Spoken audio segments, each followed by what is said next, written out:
Good morning students. Class fourth के सभी बच्चे अपनी हिंदी व्याकरण की बुक निकालिए। बच्चों, इसमें हम आपको पढ़ा रहे थे चैप्टर 2 बाण विचार। इस चैप्टर की हमने आपको रीडिंग लगवा दी थी और आपका प्रश्न उत्तर रह गए थे ये। आइए चलिए इसको करते हैं। बाण, सबसे पहला क्वेश्चन है आपका, बाण को परिभाषित कीजिए कि बाण किसे कहते हैं। तो इसका सही आंसर है भाषा की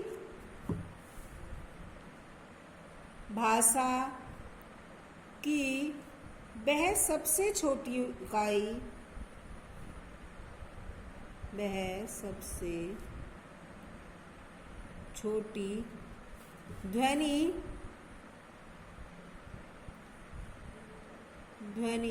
जिसके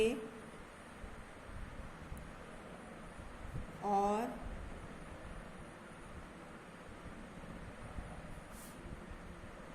खड़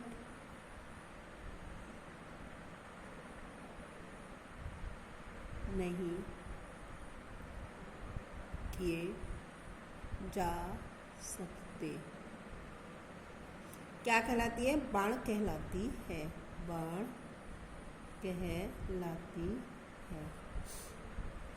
भाषा की वह सबसे छोटी ध्वनि जिसके और खंड नहीं किए जा सकते क्या कहलाती है? बाण कहलाती है। सेकंड क्वेश्चन है आपका, बाणमाला किसे कहते हैं?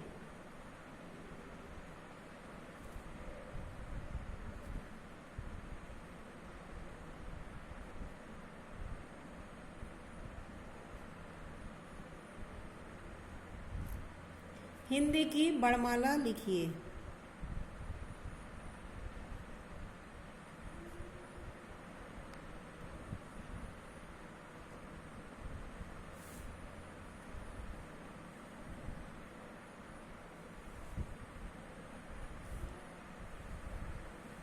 वर्णमाला किसे कहते हैं? हिंदी की वर्णमाला लिखिए।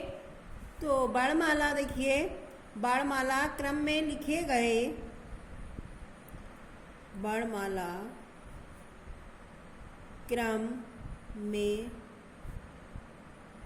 लिखे गए वर्णों के समूह को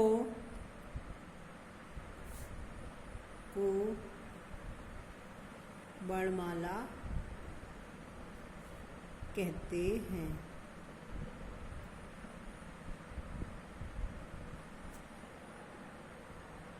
अब देखिए, वर्णमाला, हिंदी की वर्णमाला लिखनी है तो ये यहाँ से है ए, आ, छोटी ई, बड़ी ई, छोटा ऊ, बड़ा ऊ, ऋषि। ठीक है। ए ओ, औ, अंग और अणे खाली। उसके बाद देखिए के, खे, गे, घे, अणे, चे, छे, जे, झे, ऐ, टे, ठे, डे और ढे, और फिर ये आ गया आपका अणे, ते, थे, दे, धे, ने, पे, फे, वे, में, ये, रे, ले, वे, शे, है, छे, त्रे और गे, श्रे,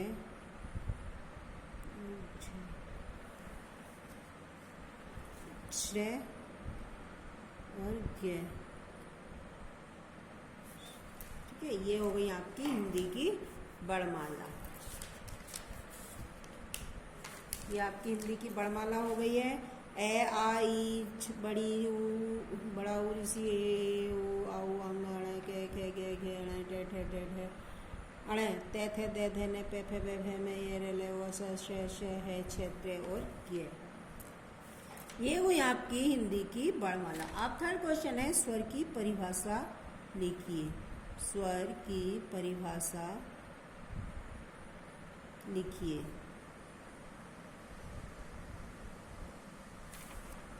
तो स्वर की क्या परिभाषा है? देखिए, स्वर की परिभाषा है बे वर्ण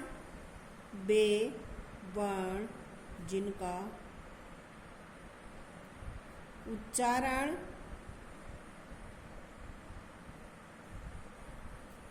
करते समय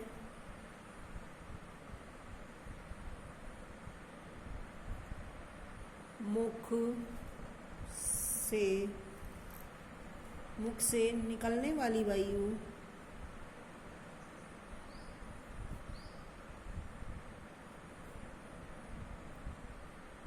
के मार्ग में कोई रुकावट नहीं होती,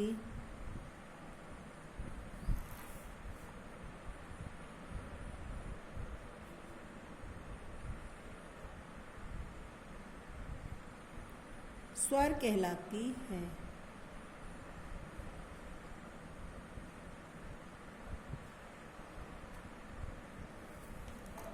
वे वर्ण जिनका उच्चारण करते समय मुख से निकलने वाली वायु के मार्ग में कोई रुकावट नहीं होती, स्वर कहलाती है।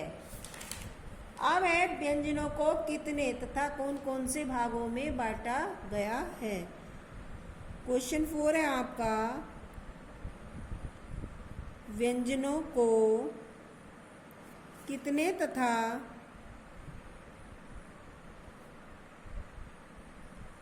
कौन कौन से तथा कौन से भागों में बांटा गया है।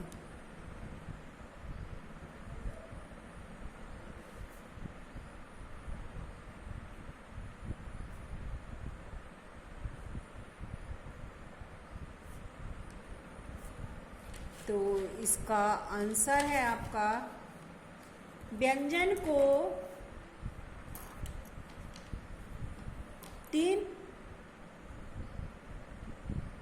उच्चारण के आधार पर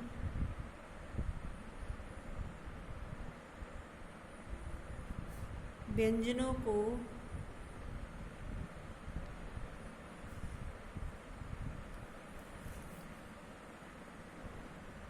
को 3 प्रकार से बांटा गया है। 3 प्रकार से बांटा गया है।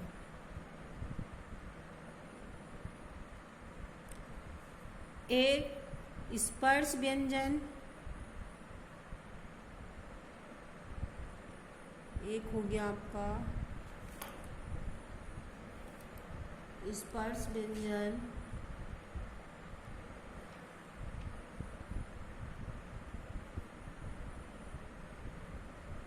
दूसरा अंतःस्थ व्यंजन,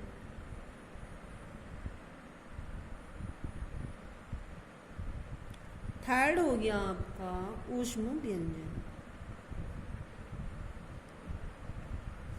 तो व्यंजनों को 3 प्रकार से बांटा गया है, स्पर्श व्यंजन, अंतःस्थ व्यंजन और ऊष्म व्यंजन।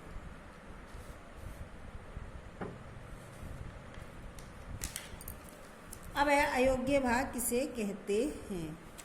क्वेश्चन 4 है आपका, सॉरी 5 है आपका, अयोग्य भाग किसे कहते हैं।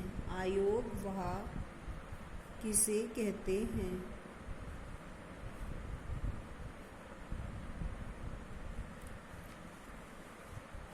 तो इसका सही आंसर है आपका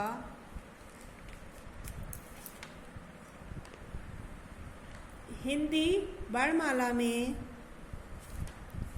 हिंदी वर्णमाला में स्वरों और व्यंजनों के अतिरिक्त, स्वरों और व्यंजनों के अतिरिक्त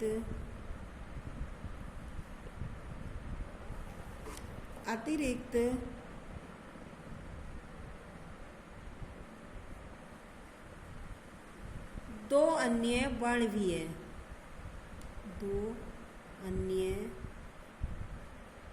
वर्ण भी हैं, अंग और अंग, अंग और अण,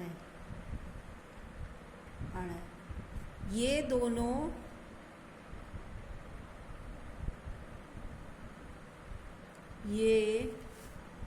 वर्ण स्वरों के बाद लिखे जाते हैं। ये दोनों वर्ण स्वरों के बाद लिखे जाते हैं, परंतु ये न तो स्वरों की गणना में आते हैं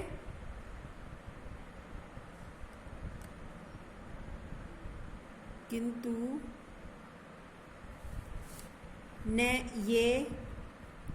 न तो किसी स्वरों की गणना में आते हैं और न ही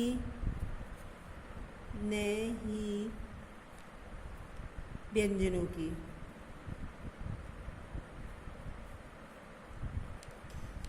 स्वरों के प्रयोग के साथ किए जाने के कारण ये व्यंजन भी नहीं बन पाते। स्वरों के साथ प्रयोग किए जाने के कारण ये व्यंजन भी नहीं बन पाते, व्यंजन भी नहीं बन पाते तथा स्वतंत्र रूप से प्रयोग न किए जाने के कारण, प्रयोग न किए जाने के कारण इन्हें स्वर भी नहीं कहा जा सकता, इन्हें स्वर भी नहीं कहा जा सकता। किसी के साथ स्थान न पाने के कारण, किसी के साथ स्थान न पाने के कारण इन्हें अयोग्यवा कहा जाता है, इन्हें अयोग्यवा कहा जाता है।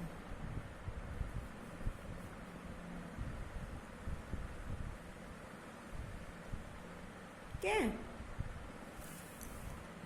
हिंदी वर्णमाला में स्वरों और व्यंजनों के अतिरिक्त दो अन्य वर्ण होते हैं, अंग और अण खाली। दोनों वर्ण स्वरों के बाद लिखे जाते हैं, किंतु ये न तो किसी स्वर की गणना में आते हैं और न ही व्यंजनों की। स्वरों के साथ प्रयोग किए जाने के कारण ये व्यंजन ही नहीं बन पाते तथा स्वतंत्र रूप से प्रयोग न किए जाने के कारण इन्हें स्वर भी नहीं कहा जा सकता। किसी के साथ स्थान न पाने के कारण इन्हें अयोग्यवा कहा जाता है। ये हुए आपके क्वेश्चन आंसर। आज के लिए इतना ही। धन्यवाद बच्चों।